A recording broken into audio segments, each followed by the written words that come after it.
السلام علیکم friends, welcome back to top smarties drama serial Mehroom. جتنی گرد رشتوں پر جمی تھی سب آہستہ آہستہ ہٹنے شروع ہو گئی اور سب کے اصلی چہرے ایک دوسرے کے سامنے آ گئے۔ ہر ایک غلط فہمی دور ہوتی جا رہی ہے اور ہر ایک جو رشتہ سچا تھا وہ بھی سامنے آنا شروع ہو گیا۔ اٹس مین اس ڈرامے کا اینڈ ہونے والا ہے۔ جی بالکل ٹھیک پہچانا آپ نے۔ آج ہم بات کریں گے اس کی سیکنڈ لاسٹ ایپیسوڈ کے بارے میں۔ نوین کی ماں نے عمیر کے پاس آ کر اس بات کا اعتراف کیا کہ اس نے کبھی بھی زائرہ کو اور سعد کو ایک ساتھ نہیں دیکھا۔ یہ سب کہنے کے لیے تو اس کے باپ میر زاہد نے اس کو ہائر کیا اور اسے پیسے دیے۔ وہ گھبرا گئی تھی، بیٹی مر گئی اور رہنے کا کوئی ٹھکانہ نہیں تھا، اسی لیے میر زاہد نے اس کو خرید لیا۔ اس نے تو کبھی سعد اور زائرہ کو ساتھ دیکھا ہی نہیں تھا، لیکن آج وہ اپنے کیے پر بہت شرمندہ ہے۔ اسے اپنی غلطیوں کی سزا مل گئی ہے، اسی لیے تو آئی ہے عمیر سے معافی مانگنے کہ پلیز مجھے معاف کر دو، میرے سے بہت بڑی غلطی ہوگی، میں نے کسی کی کردار کشی کی اور اتنی دیر تک مجھے اللہ بھی معاف نہیں کرے گا جتنی دیر آپ لوگ مجھے معاف نہیں کریں گے۔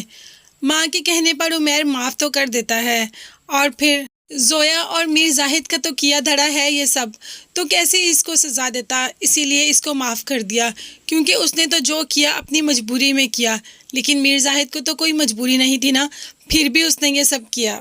جیسے ہی رشتوں سے گرد ہٹنی شروع ہوئی، ہر رشتہ صاف شفاف ہو کر سامنے آنا شروع ہو گیا، اسی لیے تو اب عمیر چاہتا ہے کہ وہ جائے اور زائرہ سے معافی مانگے۔ زائرہ معاف کرے نہ کرے وہ علیحدہ بات ہے، لیکن وہ معافی مانگنا چاہتا ہے زائرہ سے۔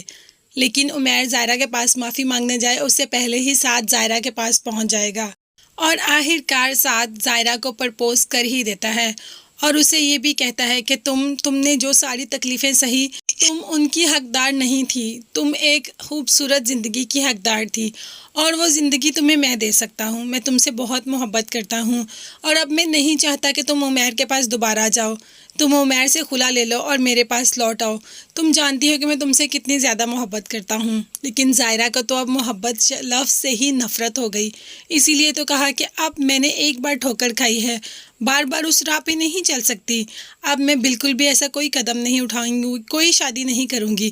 یہ کہہ کر زائرہ وہاں سے چلی جاتی ہے، لیکن ساتھ اس کو مناتا ہی رہے گا، کیا پتہ اینڈ پہ زائرہ مان ہی جائے، لیکن ایسا ہوگا نہیں، کیونکہ زائرہ نے صرف ایک ہی انسان سے محبت کی اور وہ عمیر ہے۔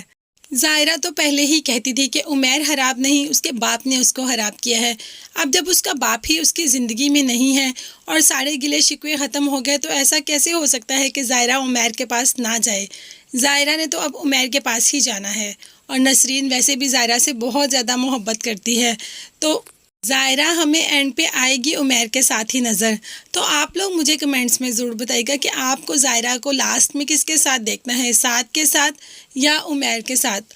میں جانتی ہوں کہ بہت سارے لوگوں کے یہی کمنٹس ہوں گے کہ سعد کے ساتھ، لیکن زائرہ شادی شدہ ہے، ابھی ڈیورس نہیں ہوئی اور اپنے شوہر کو وہ چھوڑ نہیں سکتی، اس نے جس سے محبت کی وہ اسی کے پاس جائے گی۔ وہ جانتی ہے کہ عمیر غلط نہیں تھا، عمیر کو غلط بنایا گیا، اور اب عمیر ٹھیک ہو گیا ہے، اور زائرہ ہم اور عمیر کو ہی ہم ایک ساتھ لاسٹ میں دیکھیں گے۔ تو آپ لوگ مجھے کمنٹس میں ضرور بتائیے گا کہ آپ کو لاسٹ ایپیسوڈ تک کا ریویو کیسا لگا۔ اس کے ساتھ ساتھ میرے چینل کو ضرور سبسکرائب کیجیے گا، اپنا بہت زیادہ خیال رکھیے گا اور مجھے بھی دعاؤں میں یاد رکھیے گا۔ نیکسٹ ویڈیوز تک کے لیے اللہ حافظ، بائے بائے، ٹیک کیئر۔